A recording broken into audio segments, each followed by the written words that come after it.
Air signs, Gemini, Libra, Aquarius, tingnan natin itong mga energies nyo, ano yung mga dapat nyong malaman. This is a timeless reading, kahit kailan nyo po ito mapanood, wala po akong ilalagay na specific na date. If you're new here, I'm Purple Teen, and please don't forget to subscribe, like, or follow if you haven't so. And thank you so much dun sa mga laging nanonood, sumusubaybay, sumusuporta. Shoutout sa ating mga YouTube channel members, Juliet, Mildred, Julian, Alejandra, Velio, Maya, and sa ating FB page subscribers, Alicia and Aida. Thank you din sa mga nag-a-avail ng personal readings. Regarding personal readings, hanapin nyo yung mga detalye nakasulat sa description below. Dumiretso lang po kayo sa aking FB page. Okay, air signs, Gemini, Libra, Sun, Moon, Gemini, Libra, Aquarius, Sun, Moon, Rising, Venus, or Cross Watchers. Ito yung mga energies ninyo, mga dapat yung malaman. First card is Soulful Appreciation, Heartfelt Gratitude. Self-Acceptance, Compassion, and Forgiveness, Archangel Zadkiel. Tapos is Shamanic Healer, Cleansing and Attunement.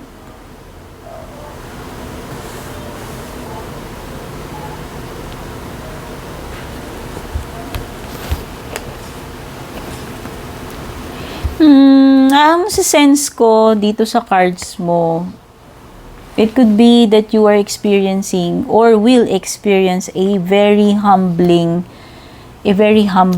na experience o pangyayari sa buhay mo, Gemini, Libra, Aquarius. Wherein, dito mo marirealize, di ko alam kung meron kang pinagdadaanan, or pagdadaanan pa lang na,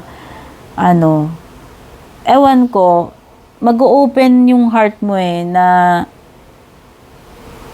maging humble ka, na tanggapin kung ano yung nangyayari na yan sa'yo, sa buhay mo. Nafe-feel ko is a humbling experience na pwedeng nangyayari o pagdadaanan mo pa lang. Ayan na.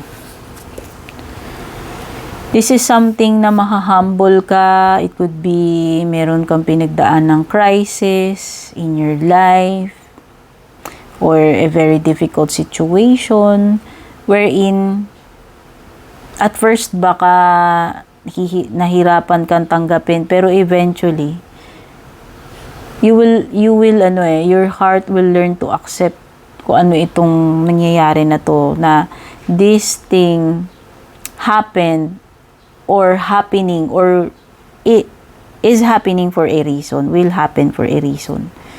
Kumbaga, this is you na parang nakahumble ka nung life experience na yun na nararanasan mo, or mararanasan mo pa lang. Kumbaga, it will teach you a valuable lesson. Itong experience na to will teach you to be humble, to be grateful. Okay? Kasi you also have gratitude card. Or, pwedeng this is an indication na you are in a period right now na ikaw ay enlightened na. Oo, enlightened na, at ikaw ay very humble and grateful sa lahat ng blessings na nararanasan mo ngayon. It could be na you are in a blessed period. Pwedeng ganun din. No? Para doon sa mga wala namang problema. Parang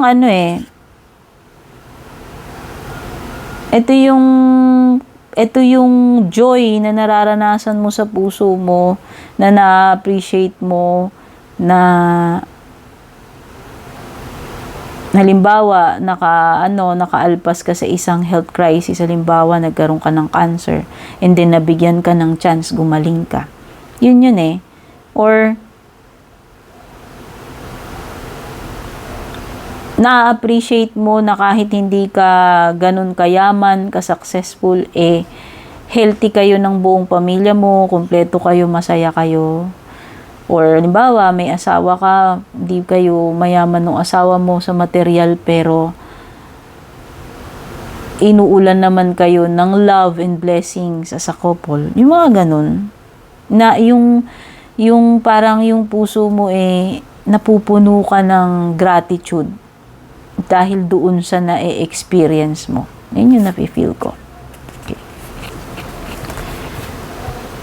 Baka, oo, nahahumble ka ng life dito sa mga experiences na nararanasan mo ngayon.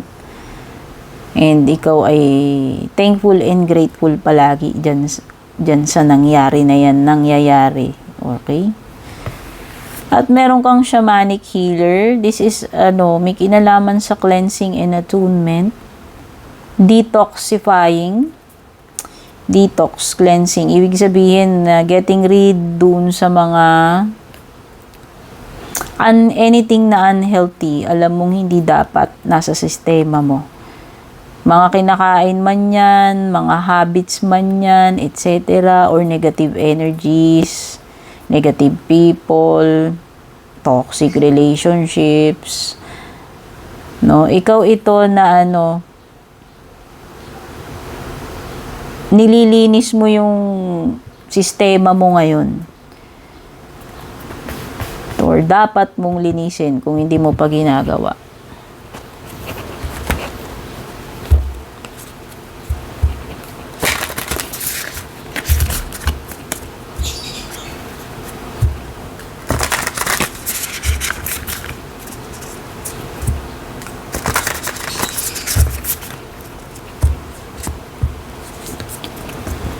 Meron kang high priestess.